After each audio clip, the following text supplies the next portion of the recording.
Hi guys, मेरा नाम है अशोक और आप देख रहे हैं आपकी grammar by Chandel sir channel. तो गाइस, मैं आज आपको पढ़ाने जा रहा हूँ पास्ट इंडेफिनिट टेंस का फुल कंसेप्ट।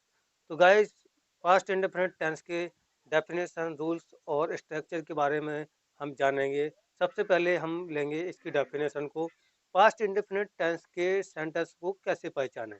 तो पास्ट इंडेफिनिट टेंस की डेफिनेशन जिन हिंदी वाक्यों की मुख्य क्रिया के अंत में ता था, ती थी या ते थे या ई ए तथा आ ई ए शब्द दिए या गए हो। वाक्यों के अंत में है हूं हो या गा गे गी शब्द ना दिए गए हों, तो ऐसे सेंटेंस को हम पास्ट इंडेफिनिट टेंस के अनुसार बनाते हैं। गाइज, इसके सिंपल सेंटेंस या अफर्मेटिव सेंटेंस, पॉजिटिव सेंटेंस को हम क्या कहते हैं? सकारात्मक वाक्य। तो हम इसको सकारात्मक वाक्य यानी अफर्मेटिव सेंटेंस किस प्रकार से बनाते हैं, इसका रूल्स स्ट्रक्चर क्या है बनाने का।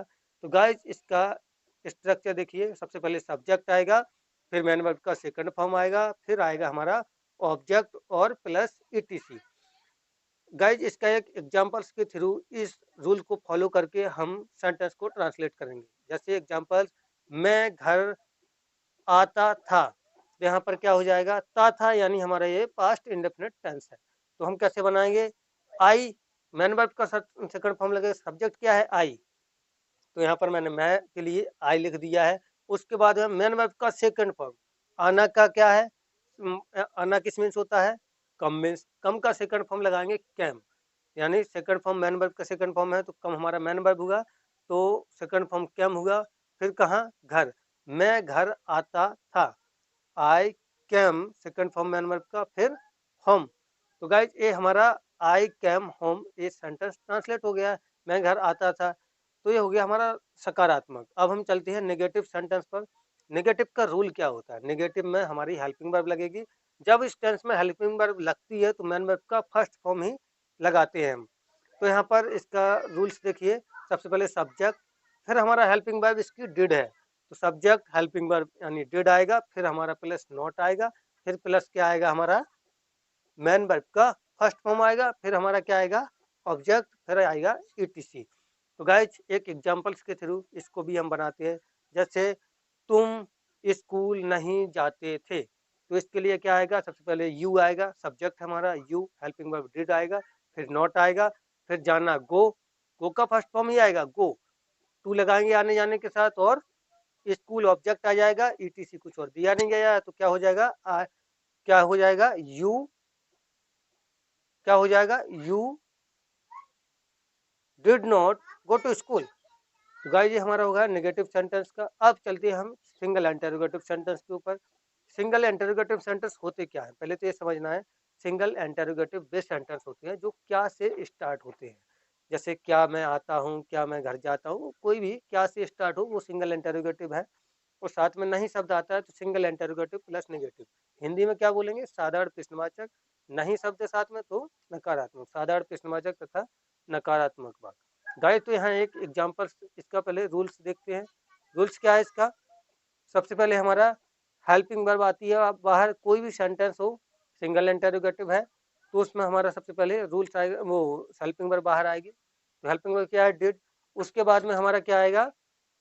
सब्जेक्ट आएगा। अगर नोट दिया गया है तो सब्जेक्ट के जस्ट बाद में नोट आएगा। नोट के बाद में क्या आएगा? मैन वर्ब का फर्स्ट फॉर्म, फिर ऑब्जेक्ट, उसके बाद में ईटीसी, और फिर इंटरोगेशन मार्क। क्या वे अपने घर नहीं आते?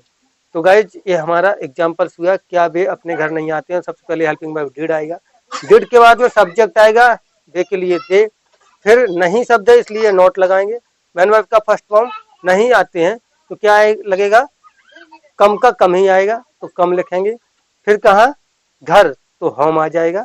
फिर क्या करना है हमें? इंटरोगेशन मार्क लगाना है। क्या हो जाएगा? Did they not come home, क्या वे घर नहीं आते हैं। गाइज, अब हमारा है डबल इंटरोगेटिव प्लस नेगेटिव। तो गाइज, डबल इंटरोगेटिव सेंटेंस कहते किसे हैं? डबल इंटरोगेटिव सेंटेंस वे सेंटेंस होते हैं जिनके बीच में कोई WH फैमिली मेंबर दिया जाता है। WH family member question word से बोलते हैं। तो क्वेश्चन वर्ड क्या है? कब, कहाँ, कैसे, ये हमारे क्वेश्चन वर्ड या WH फैमिली मेंबर होते हैं। तो गाइस इसको हम कैसे बनाते हैं, जैसे एक एग्जांपल्स लेते हैं। वे कब पतंग उड़ाते थे, वे कब पतंग उड़ाते थे। तो इसमें क्या है, कब, नहीं शब्द नहीं दिया गया इसलिए नोट नहीं लगाएंगे, नहीं दिया गया होता तो नोट लगाएंगे। तो गाइस इसको हम बनाते हैं, वे कब पतंग उड़ाते थे। सबसे पहले कब की अंग्रेजी WH फैमिली मेंबर है, क्वेश्चन वर्ड, तो क्वेश्चन वर्ड की अंग्रेजी पहले आएगी, क्या आएगा, कब की अंग्रेजी वैन, वैन के बाद हमारी हेल्पिंग वर्ब आएगी डिड, फिर आएगा हमारा सब्जेक्ट दे। अब नोट नहीं दिया गया तो नोट नहीं लगाएंगे, अगर नोट दिया जाता तो नोट लगा देते। फिलहाल यहाँ नोट लगा देता हूँ, नोट सेंटेंस में दिया गया है इसलिए।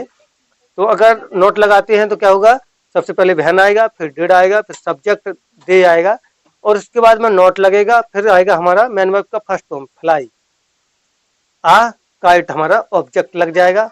और फिर क्या करना है, हमारा पूरा क्लियर नहीं हुआ है क्योंकि ये डबल इंटरोगेटिव सेंटेंस है और प्लस नेगेटिव भी है, तो इसमें हम क्वेश्चन मार्क लगाना पड़ेगा। नेगेटिव हो या ना हो, डबल इंटरोगेटिव है तो आपको क्वेश्चन मार्क लगाना ही लगाना है, चाहे सिंगल इंटरोगेटिव हो चाहे डबल इंटरोगेटिव। आपको ये बात ध्यान रखनी है कि डबल इंटरोगेटिव हो या सिंगल इंटरोगेटिव हो, तो उसमें हमें इंटरोगेशन मार्क लगाना है। तो गाइज आई होप कि ये टेंस आपको पूरी तरह से समझ में आ गया होगा। आई होप कि ये वीडियो आपको पसंद आएगा, पसंद आया तो वीडियो को लाइक करें, शेयर करें।